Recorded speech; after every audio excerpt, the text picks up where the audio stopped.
जय हिंद दोस्तों। आज लक्ष्मीकांत की मास्टर क्लास की श्रृंखला में हम लोग वस्तु एवं सेवा कर परिषद के बारे में पढ़ेंगे। काफ़ी डिटेल से हम लोग पढ़ेंगे, ठीक है। तो ये वस्तु एवं सेवा कर परिषद, इसकी एक एक लाइन को अच्छे से पढ़ेंगे और हम लोग समझेंगे, ठीक। तो वस्तु एवं सेवा कर के मतलब वस्तु एवं सेवा कर अर्थात जीएसटी के सक्षम और कुशल प्रशासन के लिए केंद्र और राज्यों के बीच सहयोग और समन्वय जरूरी है। सीधी सी बात है, ये जो जीएसटी है ना, इसका यदि आप हम लोगों को कुशल प्रशासन करना मतलब कोई बाधा नहीं आने देना है, तो केंद्र और राज्यों के बीच कैसा है, समन्वय बहुत ज़रूरी है, ठीक है। अब इसके लिए संबंधित अनुच्छेद क्या है, ये बात संविधान में कहाँ लिखी है? ये संविधान में लिखी है 279 के कैपिटल ए में। और आप जानते हैं 279 के कैपिटल ए में जीएसटी काउंसिल के बारे में वर्णन है। और 279 का ए क्या कह रहा है? केंद्र और राज्यों के बीच जीएसटी मामलों में सहयोगात्मक संघवाद अर्थात कोऑपरेटिव फेडरलिज्म के लिए संस्था बनाने का प्रावधान है। मतलब हम लोग केंद्र और राज्यों के बीच कैसा संघवाद चाहते हैं? कोऑपरेटिव, एक दूसरे का सहयोग करें, अर्थात सहयोगात्मक संघ होना चाहिए हमारा। और इसके लिए हम क्या बनाएंगे? इंस्टीट्यूशन बनाएंगे, संस्था बनाएंगे। और उस संस्था का नाम क्या है? उस संस्था का नाम है जीएसटी काउंसिल, जीएसटी परिषद। आपने नाम सुना ही होगा, जीएसटी परिषद, ये हो गया उस संस्था का नाम। मतलब यह है कि 101वें संविधान संशोधन अधिनियम 2016 द्वारा, तो 279 का ये किस अधिनियम से आया? तो जब कैपिटल ए की बात होगी तो संशोधन से आया है, और 101वें संशोधन से आया है। इस नए अनुच्छेद 279 ए को जोड़ा गया है, ठीक है। केंद्र और राज्यों के बीच जीएसटी से संबंधित सभी विषयों पर, मतलब केंद्र और राज्यों के बीच जीएसटी से संबंधित कितने विषयों पर? सभी विषयों पर, ऑल विषयों पर समन्वय के लिए वस्तु एवं सेवा कर परिषद अर्थात जीएसटी काउंसिल का गठन किया गया। तो ये क्या करती है? सभी विषयों पर क्या करती है? कोऑर्डिनेशन करती है, अर्थात समन्वय करती है, ठीक है। एक तो ये हो गया, क्योंकि इसमें लिखा है समन्वय जरूरी है। अब ऐसा क्या है? तो कोविड-19 के दौरान जीएसटी काउंसिल ने सर्वसम्मति से टैक्स देरी पर ब्याज माफ़ी की सिफारिश की थी। तो इसी जीएसटी काउंसिल क्या कर रही है? कोविड-19 के टाइम पे क्या कर रही है कि भाई ठीक है, ऐसा करो, जो टैक्स देरी हो रही है उसमें ब्याज की टैक्स देरी हो रही है तो उस पर जो ब्याज लगता है उसको माफ़ कर दिया जाए, क्योंकि कोरोना का टाइम है, ये आपातकाल का टाइम है। तो इससे कोई ऐसा नहीं है कोई नाराज था, इससे सर्वसम्मति से किया गया। केंद्र और राज्य दोनों ने मिलकर जीएसटी कंपनसेशन सेस लागू करने का निर्णय लिया ताकि राज्यों को नुकसान की भरपाई हो सके। तो केंद्र और राज्य दोनों मिले, उनने कहा भाई ऐसा करें, हमें बहुत नुकसान हो रहा है राज्यों को। तो केंद्र ने कहा हम पैसा तो तुम्हें दे देंगे, कोई दिक्कत नहीं है, लेकिन हमें जो घाटा पड़ेगा फिर हम अपना खर्चा कैसे चलाएंगे? तो फिर केंद्र ने कहा ऐसा करते हैं, अभी हाल फिलहाल आप पैसा ले लो, हम बाद में जीएसटी कंपनसेशन सेस लगा के जो आपको पैसा दे रहे हैं वो हम वापस ले लेंगे, इसलिए हमें भी घाटा नहीं होगा और आपको भी नहीं होगा। तो दोनों ने मिलकर जीएसटी कंपनसेशन सेस लगा दिया। और आप जानते हो वो सेस केंद्र और राज्यों में बंटता नहीं, केवल केंद्र को मिलता है। अनुच्छेद 271 ये बात कह रहा है। तो जीएसटी परिषद संविधान में वह पूल है जो केंद्र और राज्यों को कैसे कर रहा है, एक तरीके से सेतु की तरह काम कर रहा है, ताकि टैक्स नीति में टकराव नहीं हो और एक दूसरे का सहयोग बना रहे। तो अब आप पढ़ो, यही सेम बात आप पढ़ो, दोबारा से पढ़ो। वस्तु एवं सेवा कर जीएसटी के सक्षम और कुशल प्रशासन के लिए केंद्र और राज्यों के बीच सहयोग और समन्वय जरूरी है। तो अब आपको पता है चल गया कि सहयोग और समन्वय के लिए हमने अनुच्छेद 279 के तहत जीएसटी काउंसिल बनाई, और उसने कोविड-19 के टाइम पे बहुत राज्यों की भी मदद की और केंद्र को भी कंपनसेशन सेस लगाने की अनुमति दी, वो भी सर्वसम्मति से दिया है, ठीक है। अब आगे देखते हैं आगे क्या लिखा है। इस आपसी सहयोग और परामर्श को संभव बनाने के लिए 101वें संशोधन अधिनियम 2016 ने वस्तु एवं सेवा कर परिषद की स्थापना का प्रावधान किया है। तो वही सेम बात कह रहा है जो हम लोगों ने समझा है। क्या बात कह रहा है कि वस्तु एवं सेवा कर मतलब इस आपसी सहयोग और परामर्श को संभव बनाने के लिए कौन से संशोधन अधिनियम ने? 101वें ने। ये कब आया? तो 2016 ने। इसने जीएसटी काउंसिल का स्थापना का प्रावधान किया है, ठीक है। अब ये समझते हैं जीएसटी काउंसिल को, अब थोड़ा और गहराई से समझेंगे, नए आयाम से हम लोग इसे समझते हैं। देखिए, नया आयाम का मतलब ये है कि जीएसटी काउंसिल है, इसने 22-23 सितंबर 2016 को अपनी पहली बैठक की। ये तो सामान्य फैक्ट है, आपको पता हो नहीं पता हो कोई ज़रूरत नहीं है, लेकिन इसके बारे में हमें जाने कि इसने अपनी पहली बैठक में क्या किया? जीएसटी रेट से संबंधित फ्रेमवर्क तैयार किया कि किस प्रकार से हम जीएसटी लगाएंगे। तो ये जीएसटी काउंसिल ने ये फ्रेमवर्क तैयार किया। अब ये बात है कि इस फ्रेमवर्क को मान लो मध्य प्रदेश कहे कि भाई मैं इस फ्रेमवर्क को नहीं मानता, पश्चिम बंगाल की ममता बनर्जी की सरकार कहे कि भाई मैं ये फ्रेमवर्क नहीं मानती, तो क्या होगा? जीएसटी काउंसिल का फ्रेमवर्क माना जाएगा कि नहीं माना जाएगा? तो आप ये बहुत अच्छी से जान लें कि जीएसटी काउंसिल कोई सामान्य समिति नहीं है, बल्कि ये एक संविधान में दर्ज एक संवैधानिक संस्था है। और ये कोई सलाहकारी संस्था नहीं है, ये कॉन्स्टिट्यूशनली मैंडेट है, मतलब संविधान में कानूनी बाध्यता है। अर्थात केंद्र ऐसा नहीं है राज्यों के लिए ही बाध्यकारी है, अगर इसका कोई फैसला है जीएसटी काउंसिल का तो केंद्र के लिए भी बाध्यकारी फैसला। अर्थात जीएसटी काउंसिल का जो निर्णय होते हैं, इसके निर्णय पहले तो हमने बताया है कि 75% बहुमत से निर्णय होते हैं, और जिसमें 33% बहुमत केंद्र के पास है, 67% राज्यों के पास है। तो केंद्र की सहमति तो ये अनिवार्य हो गई, तभी तो 75% हो पाएंगे, नहीं तो सभी राज्य मिलकर भी ये 75% नहीं हो पाए। लेकिन 75% बहुमत से जो निर्णय लिया जाता है वो कैसा है? वो बाउंडेड है, बाध्यकारी है, बाध्यकारी है वो फैसला। ठीक है, यही बात आपको ध्यान रखना है। चलिए अब आगे चलते हैं। तो अनुच्छेद 279 राष्ट्रपति को एक आदेश द्वारा जीएसटी काउंसिल गठित करने के लिए अधिकृत करता है। तो कौन जीएसटी काउंसिल के लिए कौन है? 279 आर्टिकल है। ये कैसे गठित होती है? तो राष्ट्रपति के आदेश से गठित होती है। राष्ट्रपति को एक आदेश द्वारा इस पर जो 16 नंबर लिखा है, हम आगे ये बात कहीं लिखी होगी तो हम पढ़ लेंगे। राष्ट्रपति को एक आदेश द्वारा जीएसटी काउंसिल गठित करने के लिए कैसे करता है? अधिकृत करता है, अधिकृत करता है। ठीक, ये बात है। तो संबंधित अनुच्छेद 279 का ये आपको पता ही है।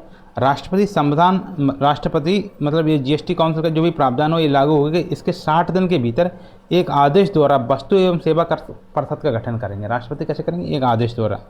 और राष्ट्रपति ने किया 12 सितंबर 2016 को राष्ट्रपति ने अधिसूचना जारी करके इस जीएसटी परिषद का गठन किया। तो कब किया? 12 सितंबर 2016 को। और बैठक हुई 22 सितंबर को, 10 दिन बाद इसकी बैठक हुई थी। ठीक है, और कैसे जारी किया था? राष्ट्रपति ने इसके लिए नोटिफिकेशन जारी किया, एक अधिसूचना निकाली थी कि जीएसटी काउंसिल बनाई जाएगी। और इसके अध्यक्ष उस समय कौन थे? उस समय अरुण जेटली जो केंद्रीय वित्त मंत्री थे, उस समय इसके अध्यक्ष उन्हें नियुक्त किया गया था।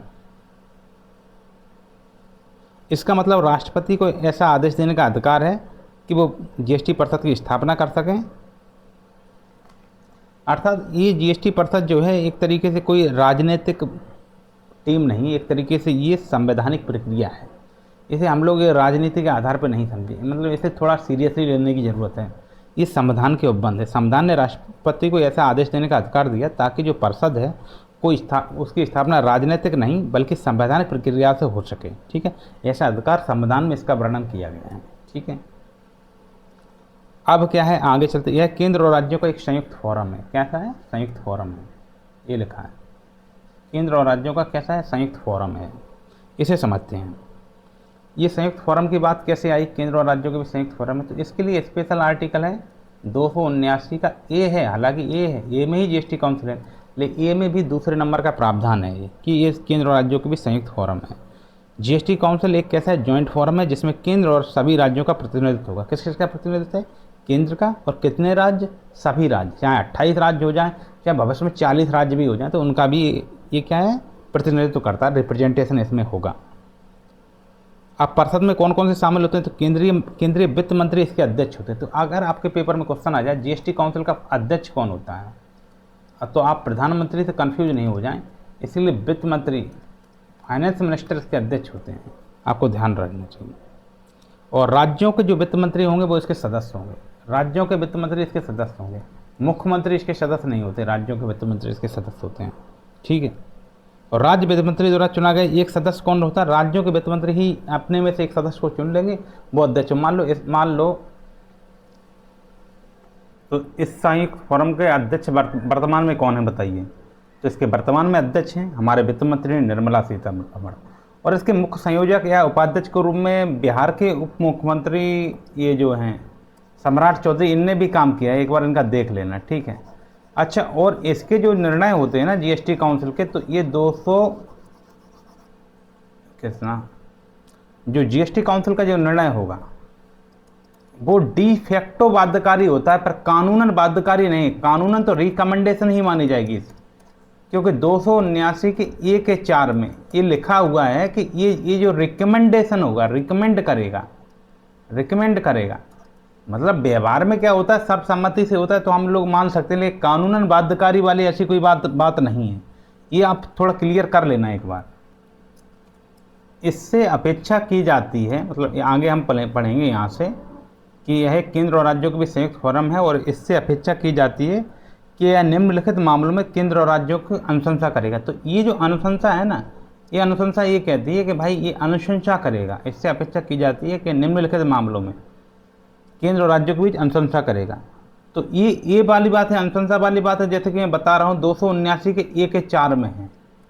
279 के ए के 4 में ये अनुशंसा वाली बात है कि परिषद केंद्र और राज्यों को जीएसटी से संबंधित विषयों पर अनुशंसा करेगी। ठीक है। अब इसका संवैधानिक प्रावधान की बात करें तो परिषद के निर्णय मतदान प्रणाली से होगा और जैसे केंद्र का वोट 1/3 रहेगा, राज्यों का संयुक्त वोट सभी राज्यों का मिला के 2/3 रहेंगे और निर्णय जो होगा 75% के बहुमत से होगा। अब जैसे 2022 में जीएसटी कंपनसेशन सेस को हमने एक्सटेंड किया था और आगे के समय के लिए बढ़ाया, तो इसके लिए हमने 75% बहुमत से इसे फिर पारित किया था। राज्यों की मांग पर यह सेस फिर कब तक बढ़ा गया था, मार्च 2026 तक हम लोगों ने इसे बढ़ा दिया।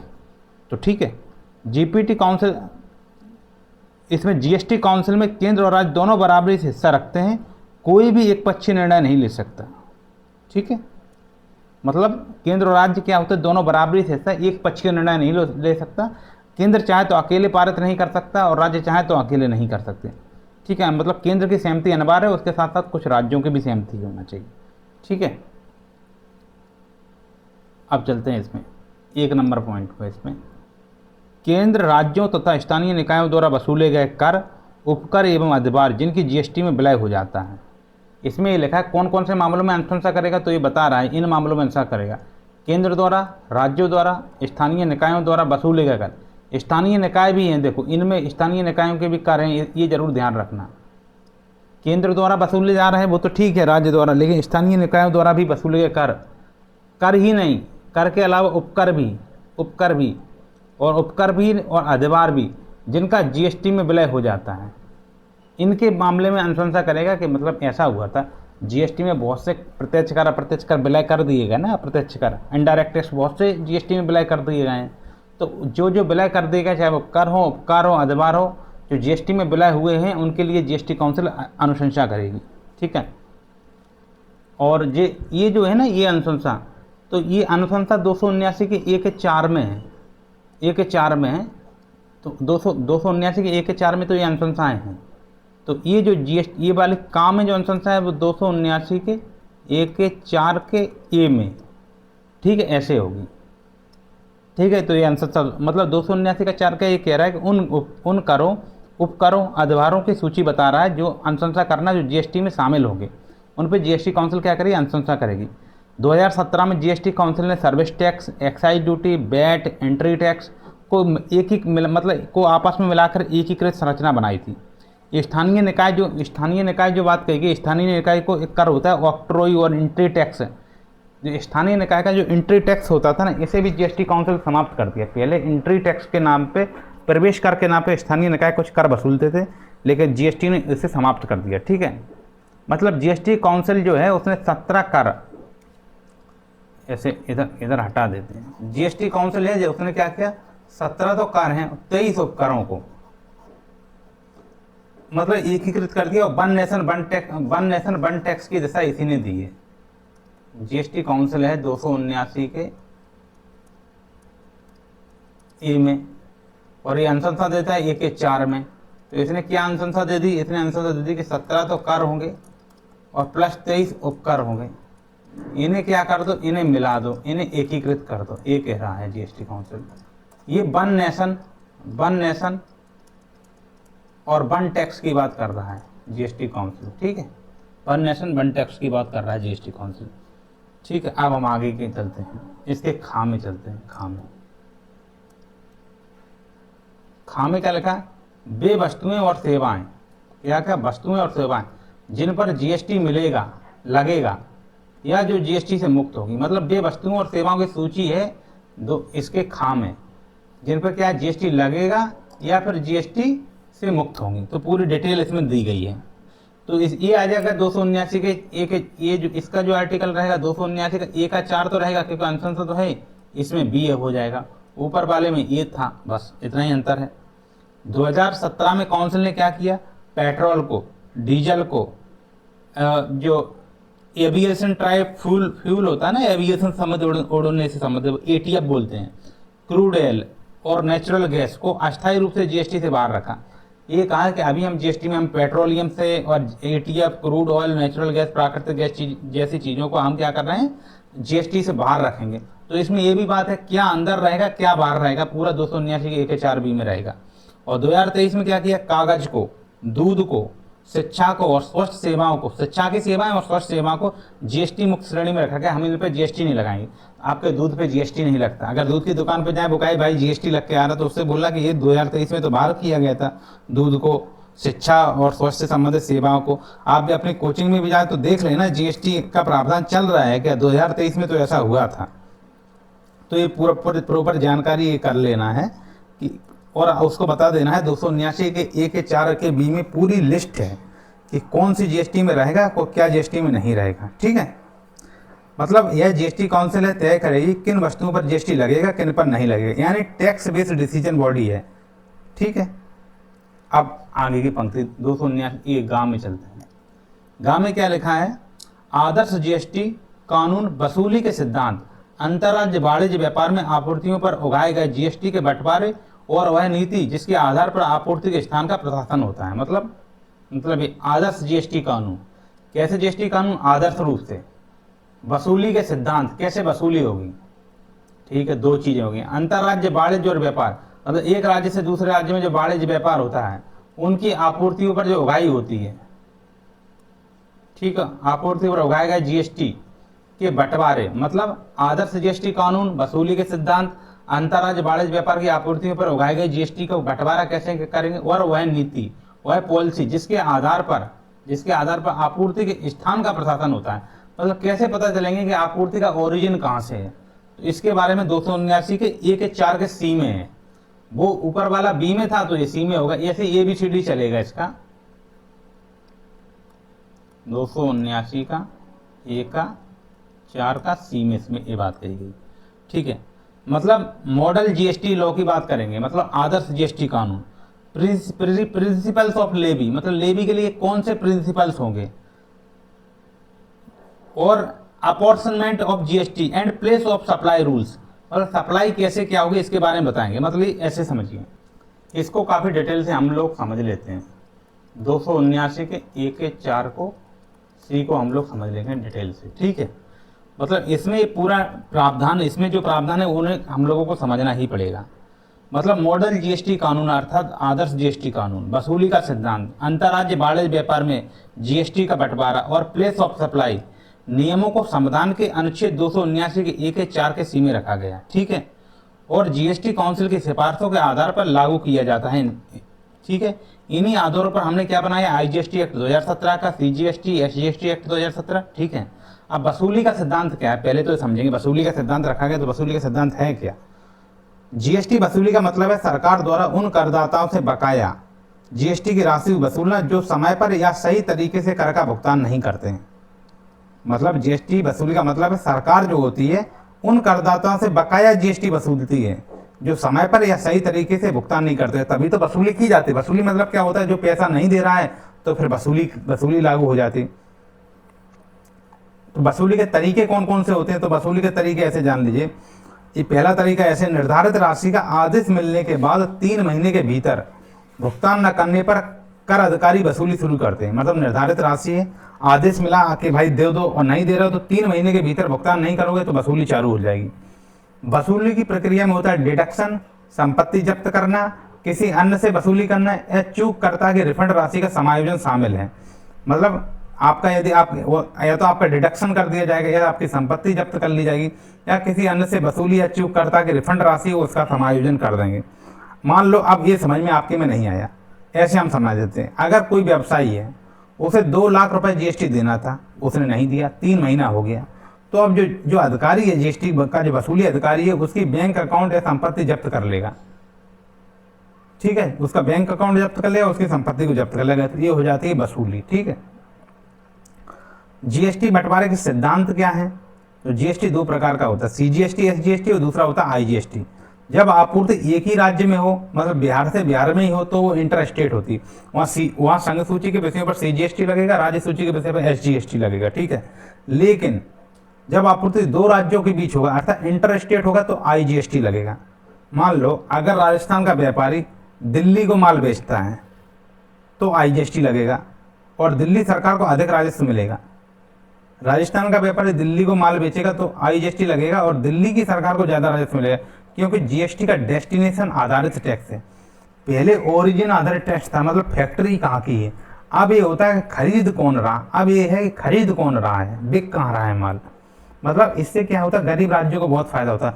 गुजरात में कपड़ा बन रहा है, बिहार का लोग खरीद रहा है, पहले पूरा पैसा गुजरात का टैक्स मिलता था, अब क्या होगा, अब बिहार को मिलेगा क्योंकि बिहार का आदमी खरीद रहा है, ठीक है। तो ये बात है। अब डेस्टिनेशन आधारित टैक्स ये है IGST।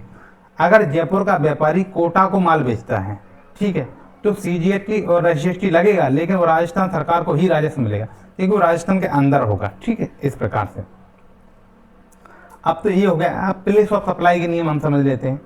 प्लेस ऑफ सप्लाई मतलब है GST किस राज्य को मिलेगा। काउंसिल की सिफारिश पर संसद ये कैसे तय करेगी, तो काउंसिल की सिफारिश पर संसद तय करेगी। काउंसिल की कैसी सिफारिश पर, काउंसिल खुद संसद नहीं है जो बाध्यकारी निर्णय देते, रिकमेंडेशन देता है। सामान्यतः इसकी निर्णय पारित इसलिए होती है क्योंकि ये 75% बहुमत से है, तो डी फैक्टो ये हो जाता है। पर डी ज्यूर अर्थात कानूनन ये बाध्यकारी नहीं है, ऐसा आप समझ लीजिए, क्योंकि इसमें कुछ संशोधन भी हो सकते हैं बाद में, ऐसी लगता है तो, ठीक है। तो प्लेस ऑफ सप्लाई कौन तय करेगा, GST किस राज्य को मिलेगा ये कौन तय करेगा, काउंसिल की सिफारिश पर संसद तय करेगी। कैसे करेगी, तो माल की बिक्री में आमतौर पर डिलीवरी का राज्य प्लेस ऑफ सप्लाई होता है। आमतौर पर प्लेस ऑफ सप्लाई कौन है, जो डिलीवरी करता है। जैसे मान लो महाराष्ट्र से कोई सामान आया दिल्ली में, तो महाराष्ट्र डिलीवरी प्लेस हो जाएगा। अगर मुंबई के व्यापारी ने चेन्नई में सामान डिलीवर कर दिया तो प्लेस ऑफ सप्लाई चेन्नई माना जाएगा और IGST चेन्नई के खाते में जाएगा, ठीक है। मतलब सप्लाई का प्लेस जहां सप्लाई की जा रही है, मुंबई के व्यापारी ने चेन्नई में सामान डिलीवर किया तो प्लेस ऑफ सप्लाई कौन, चेन्नई माना जाएगा, तो IGST चेन्नई के खाते में जाएगा। इसीलिए मतलब जो खरीद रहा है उसके खाते में ज्यादा जाएगा, ठीक है। अब इसका क्या है, अनुच्छेद 279 का A का 4 का C, 279 का A उसका 4 उसका C के मुताबिक GST काउंसिल मॉडल कानून, वसूली का सिद्धांत, टैक्स बंटवारा अर्थात अपॉर्शनमेंट और प्लेस ऑफ सप्लाई नियमों की सिफारिश करता है। संसद जो है इन्हीं सिफारिशों पर IGST act 2017, CGST SGST act बनाती है, किनकी, इन्हीं सिफारिशों के आधार पर बनाती है।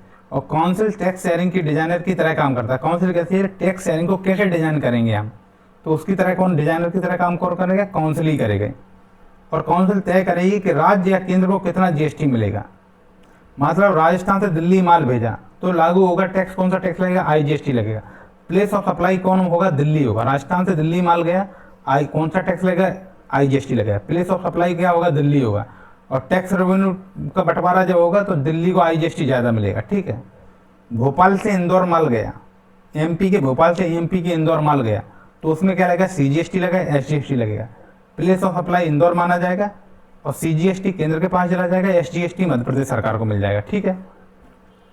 मतलब ये है कि GST वसूली, बंटवारा और प्लेस ऑफ सप्लाई राज्य या केंद्र सरकारों में राजस्व वितरण के लिए एक स्पष्ट तरीके से गाइडलाइंस देता है।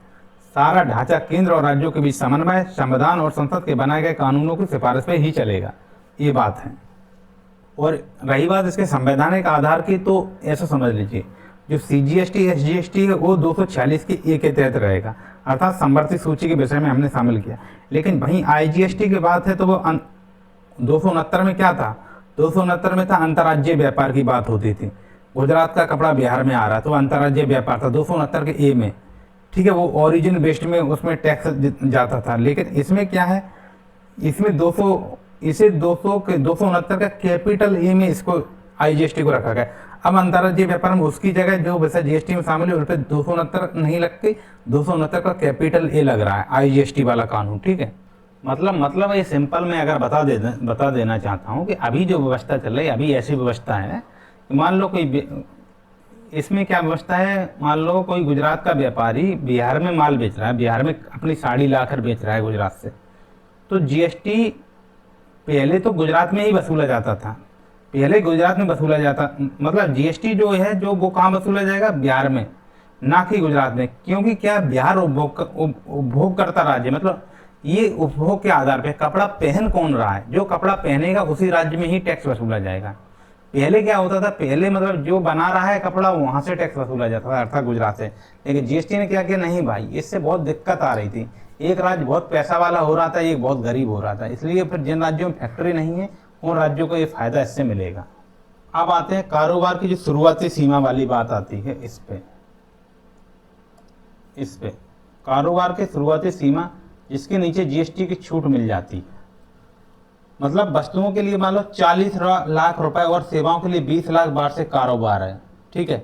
अगर वस्तुओं के लिए कारोबार कर रहे हैं तो 40 लाख तक है, वर्तमान में बता रहे हैं। ये पहले लिमिट थी 20 लाख रुपए, 20 लाख रुपए से नीचे छूट मिलती थी कारोबार पे।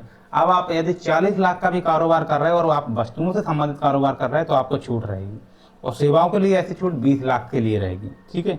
इसका मतलब है अगर किसी व्यापारी को सालाना कारोबार इन सीमाओं से कम है तो उसे जीएसटी पंजीकरण और भुगतान में उसे छूट मिलेगी, जीएसटी के पंजीकरण में और भुगतान में छूट मिलेगी। मान लीजिए एक छोटा व्यापारी है, उसका सालाना कारोबार 35 लाख रुपए है, तो वह वस्तुओं का व्यापार करता है। अगर वो वस्तुओं का व्यापार करता है, कपड़ा बेच रहा है, साड़ी बेच रहा है, जूता बेच रहा है, तो उसे क्या मिलेगा, वह जीएसटी से मुक्त रहेगा। किससे जीएसटी से मुक्त रहेगा, जीएसटी पंजीकरण में से और जीएसटी भुगतान से मुक्त रहेगा।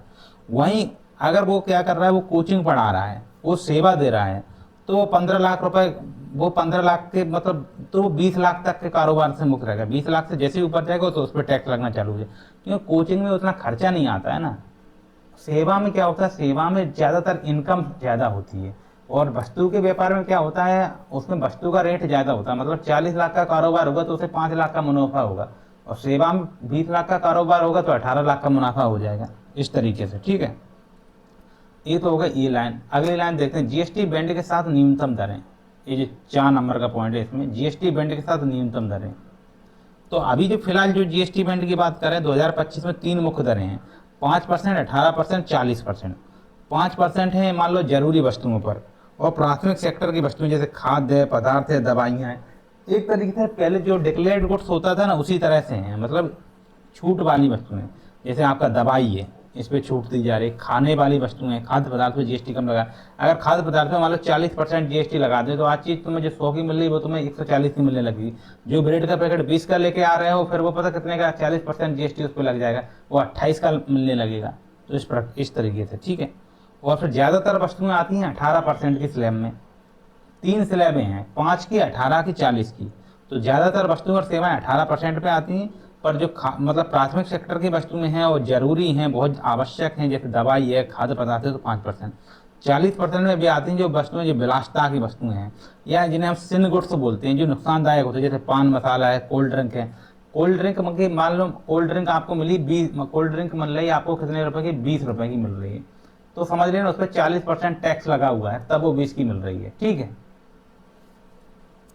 और मान लो कोई चीज़ है, उसका एक्चुअल रेट 10 रुपये है, अगर वो आपको 14 की मिली है, 14 रुपए की मिल रही है, तो समझ लेना वो क्या है। आप जैसे मैगी है, मैगी मान लो खाद्य पदार्थ है, अगर खाद्य पदार्थ नहीं होती तो 10 रुपए की चीज़ यदि 14 में मिल रही तो समझ लेना वो 40% टैक्स लगा है उस पर, 4 रुपये। और भाई खाने पीने की अच्छी वस्तु है तो 10 की चीज़ तुम्हें 10.5 में ही मिल जाएगी, 98 का टैक्स रहेगा।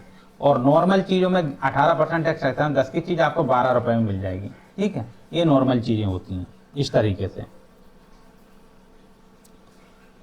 अब इन दरों के आधार पर क्या होता है, सामान है या सेवा है, इस पर जीएसटी लगता है। मान लो दूध है, दवाई है, कृषि उपकरण है, उन पर 5%। कृषि उपकरण प्राथमिक सेक्टर में आ रहा है तो उस पर 5% जीएसटी लगे। वहीं इलेक्ट्रॉनिक उपकरण पर 18% जीएसटी लगेगा, और लग्जरी गुड्स या सिन गुड्स पे लगेगा 40%, ठीक। अब हम आते हैं आगे। आगे क्या लिखा है, किसी प्राकृतिक प्रकोप या आपदा के दौरान, ये वाला जो है नीचे वाला, किसी प्राकृतिक प्रकोप या आपदा के दौरान अतिरिक्त संसाधन जुटाने के लिए एक समय विशेष के लिए दर या दरें। किसी प्राकृतिक प्रकोप या आपदा के दौरान अतिरिक्त संसाधन जुटाने के लिए एक समय विशेष के लिए दर या दरें, इसको हम समझ लेते हैं। इसका मतलब यह है, प्राकृतिक आपदा हो जाए या आपदाएं आ जाएं तो सरकार विशेष दर या विशेष छूट लगाती है, ताकि प्रभावित जो क्षेत्र है उसमें राहत कार्यों के लिए संसाधन जुटाए जा सकें। मान लीजिए हिमाचल प्रदेश में बाढ़ आ गई, तो भारत के प्रधानमंत्री नरेंद्र मोदी ने क्या किया, सीमेंट पर जीएसटी में छूट दे दी। अब बाढ़ में जो घर टूट गए थे वो घर बनेंगे ना, तो वहाँ सीमेंट पे जीएसटी नहीं लगाएंगे, जिससे सीमेंट का दाम है मतलब एक बोरी पे लगभग 30 रुपए कम हो गया। तो इससे क्या होगा, पुनर्निर्माण कार्यों को, जो मकान क्या होना था 1 लाख में बनना था, अब वो 90,000 में बन जाएगा, 95,000 में बन जाएगा। इस प्रकार से छूट मिल गई, जो पुनर्निर्माण कार्यों को सस्ता बनाने में मदद करता है। इस तरह की छूट अस्थायी होती है, क्योंकि जब तक प्राकृतिक आपदा रहेगी तब तक ऐसी छूटें रहेंगी, ठीक है, अस्थायी रूप से दी जाती हैं। प्राकृतिक आपदा के दौरान राहत और पुनर्निर्माण को बढ़ावा देने के लिए केंद्र तथा राज्य सरकार द्वारा ऐसी छूटें दी जाती हैं। और जीएसटी छूट की सीमा वस्तुओं के लिए 40 लाख रुपए तक है, सेवाओं के लिए 20 लाख वार्षिक कारोबार, इस सामान्य में होता है। जीएसटी का बैंड जो है 5%, 18%, 40% है। आपदा के समय हम विशेष दरें या विशेष छूट देते हैं, जैसे हिमाचल प्रदेश में हमने बाढ़ के टाइम पर जीएसटी में छूट दी थी, ठीक है। अब मैं फिर से 3 लाइनों को आर्टिकल सहित आपको बता देता हूँ। आप 3 लाइनों को आर्टिकल सहित बता देता हूँ, इससे आपको कोई विशेष कंफ्यूजन ना हो जाए।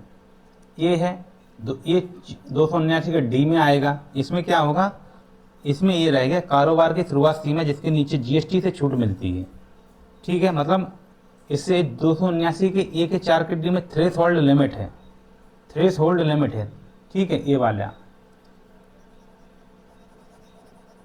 इसे हटा, 279 के ए के 4 के डी में कौन सी लिमिट है, थ्रेश होल्ड लिमिट है, ठीक है, थ्रेश होल्ड लिमिट है।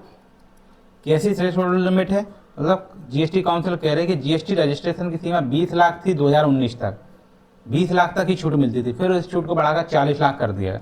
लेकिन जो सर्विस दे रहे हैं अर्थात सर्विस प्रोवाइडर्स हैं, उनके लिए अभी भी यह सीमा 20 लाख ही रखी गई है, ठीक है। मतलब जीएसटी परिषद छोटे व्यापारियों को राहत देने के लिए एक तरीके से संवैधानिक माध्यम है, ताकि छोटे कारोबार पर कर के दबाव में नहीं है, यानी अतिरिक्त टैक्स के दबाव में ना आए, ठीक है। अब जो इसमें समझते हैं नियत दरें, ये इसमें किस में आएगा, ये तो ABCD चल रहा था, ये ई में आ जाएगा। तो मिनिमम टैक्स रेट की बात कर रहा है, मिनिमम टैक्स रेट कहता है जीएसटी बैंड के साथ न्यूनतम नियत दरें कितनी हैं। तो ये ठीक है, हमने बताया था, जैसे आपको 5%, 18%, 40%। कौन कौन से, मतलब अभी क्या, अभी 2025 में 2 प्रमुख स्लैब है, 5% या 18% की, ठीक है। जीएसटी काउंसिल क्या कर रही है, रेट पॉलिसी मेकर है, मतलब रेट की भी पॉलिसी मेकर है। यह संतुलन बना रही है कि उपभोक्ता पर बोझ ना पड़े और राज्यों का राजस्व भी घाटा ना हो, ठीक है। पहले 2020 में काउंसिल ने जीएसटी रेट्स को कैसे किया था, रैशनलाइजेशन किया था, मतलब इन दरों को 4 मुख्य भागों में बांटा था। कब बांटा था, 2020 की बात कर रहे हैं। 5%, 12%, 18%, 28%। अभी 5 और 18 के मुख्य स्लैब है, एक स्लैब 40% का भी है। आप देख लेना, जो भी जिस ईयर में आप पेपर दे रहे हैं उस ईयर में आप देख सकते हैं, ये स्लैब बजट के हिसाब से चेंज होते रहते हैं। अब इसमें आते हैं, अब ये तो ये है लास्ट वाला है, ये आएगा कौन सा, 279 का ए का 4 का एफ, 279 ए 4 का एफ, स्मॉल एफ है, ठीक है। मतलब इसमें बात कही कि empowering GST council to recommend special rates during natural climates और डिजास्टर, मतलब किसी प्राकृतिक प्रकोप या आपदा के दौरान अतिरिक्त संसाधन जुटाने के लिए समय विशेष के लिए दर या दरें। मतलब केरल में फ्लड सेस लगा 2018 में, केरल में क्या फ्लड सेस लगाया 2018 में। जीएसटी काउंसिल ने क्या किया, केरल सरकार को बाढ़ के राहत हेतु 1% कैलेमिटी सेस दिया कि आप ऐसा करो, आप बाढ़ को राहत दे रहे हो, 1% कैलेमिटी सेस आप लगा लो, जलवायु सेस आप लगा लो, ठीक है। और यह पहली बार था जब 279 की ए के 4 के एफ के तहत इस तरह का प्रयोग हुआ था। हालांकि हम ये हिमाचल प्रदेश वाली बात बता रहे हैं, पहली बार ये बात बताएं तो केरल में हुआ था कि केरल की सरकार ने 1% का कैलेमिटी सेस लगाया था, मतलब जलवायु परिवर्तन संबंधित सेस लगाया था। मतलब ये भी है कि जीएसटी काउंसिल यही तय नहीं कर रही, न केवल की नीति ही बनाना है, बल्कि संकट के समय राज्यों को आर्थिक राहत देने के लिए भी ये संवैधानिक माध्यम की तरह कार्य करती है। इस तरह हो जाएगा आपका मेंस का काम, ठीक है। अब थोड़ा और आर्टिकल्स हम देख लेते हैं। जैसे जीएसटी का प्रशासनिक सहयोग हमें कहाँ से मिलता है, तो 200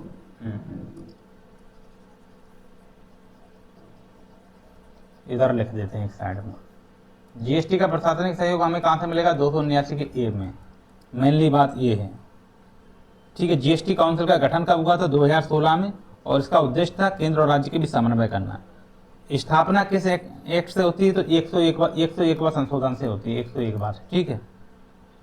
कब हुई थी, 1 जुलाई 2017 से जीएसटी लागू हुआ था। कब से लागू हुआ था, 1 जुलाई 2017 से, मतलब 1/7/17 से जीएसटी लागू हुआ था, ठीक है। मतलब एक ऐसी कर प्रणाली थी, एकीकृत कर प्रणाली थी, ये राष्ट्रपति के आदेश से होता है। 279 की ए में यही बात लिखी है कि राष्ट्रपति के आदेश से होगा। काउंसिल के गठन के आदेश कौन देता है? राष्ट्रपति देता है। ये कैसा प्राधिकरण है? ये संवैधानिक प्राधिकरण है। जीएसटी कैसा प्राधिकरण है? ये बाध्यकारी तो नहीं है, लेकिन ये संवैधानिक है, इतना ध्यान रखना, ठीक है।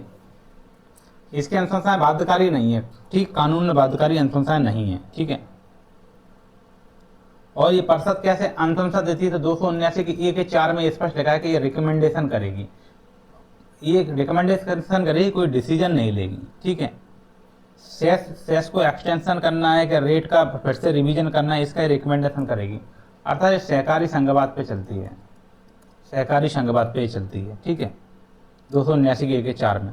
और 279 के ए के 4 के ए में अगर 279 के ए के 4 के ए की बात आ जाए तो इसमें वो चीज़ें हैं जो इसमें विलय की गई हैं, मतलब वैट, एक्साइज, सर्विस टैक्स, ये सब जीएसटी में हमने विलय किए हैं। अर्थात वन नेशन वन टैक्स की अवधारणा आएगी तो यहीं से आएगी, ठीक है।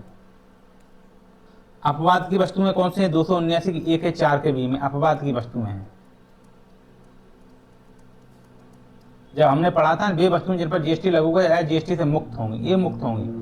तो 279 की ए के 4 में वे वस्तुएं जो अपवाद की वस्तुएं हैं, मतलब पेट्रोल है, डीजल है, जिन्हें हमने जीएसटी से बाहर रखा है। ये क्यों रखा है? क्योंकि राजस्व से सुरक्षा मिलेगी इससे, ठीक है। अब इधर आ जाते हैं अपोजिट साइड में।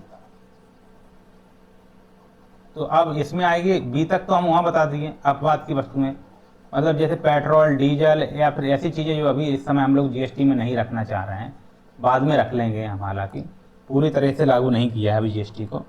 तो 279 के ए के 4 के सी में कौन से आएंगे? आदर्श कानूनों की बात आएगी। ये आदर्श कानून की बात करेगा, आदर्श कानून की बात करेगा। 279 के ए का 4 का सी आदर्श कानून की, मतलब सीजीएसटी एक्ट, आईजीएसटी एक्ट, ये क्या करते हैं? ये नीतियों में एक रूपता लाते हैं, यूनिफॉर्मिटी लाते हैं, एक रूपता के लिए बहुत जरूरी है। मतलब सीजीएसटी एसटी आप अपने राज्य के व्यापार में लगाएंगे, जब अंतर्राज्यीय व्यापार होगा तो 279 के ए के 4 के सी के तहत हम क्या लगाएंगे उसमें? ये कह रहा है कि हम आईजीएसटी लगाएंगे। आईजीएसटी लगता है 269 के ए में और 246 से संवर्ती सूची का अकॉर्डिंग। और उसमें क्या होता है? प्रोडक्शन, मतलब जो उपभोग करेगा। गुजरात की फैक्ट्री से कपड़ा बिहार में आएगा तो बिहार को टैक्स मिलेगा, क्योंकि कपड़ा बिहार का आदमी पहन रहा है, इस तरीके से, ठीक है। ये हो गया 279 के 4 का सी। अब छूट की सीमा किसमें मिलती है? 279 के ए के 4 के डी में। ये तो थ्रेशोल्ड लिमिट की बात करता है। तो थ्रेशोल्ड लिमिट वस्तु पर है 40 लाख रुपए और सेवाओं पे है 20 लाख रुपए, थ्रेशोल्ड लिमिट है। और ये दर की संरचना कैसे है? टैक्स स्लैब की बात कर रहा है। कौन सा स्लैब की बात कर रहा है? ई स्लैब की बात करता है, ठीक है। 5% और 18% की ये स्लैब है और 40% का भी एक स्लैब है, ठीक है। पहले 2020 में 5, 12, 18, 28 की स्लैब बनाई गई थी। और आपदा से राहत की बात कौन करता है? 279 का ए का 4 का एफ, जो कहता है आपदा से राहत की बात करता है। मतलब केरल, जैसे केरल पे फ्लड सेस लगा था पहली बार 1% का, ये आपदा वित्त प्रबंधन। और जैसे कि सरकार ने हिमाचल प्रदेश को बाढ़ आई थी तो वहाँ पे जीएसटी से छूट दी थी, सीमेंट पे जीएसटी छोड़ दी थी। इस तरीके से ये चीज़ें हैं। उम्मीद है आपको जीएसटी काउंसिल से संबंधित ये पूरा संघवाद के से जो भी अनुच्छेद थे, जो भी उनके प्रावधान थे, समझ में आए होंगे।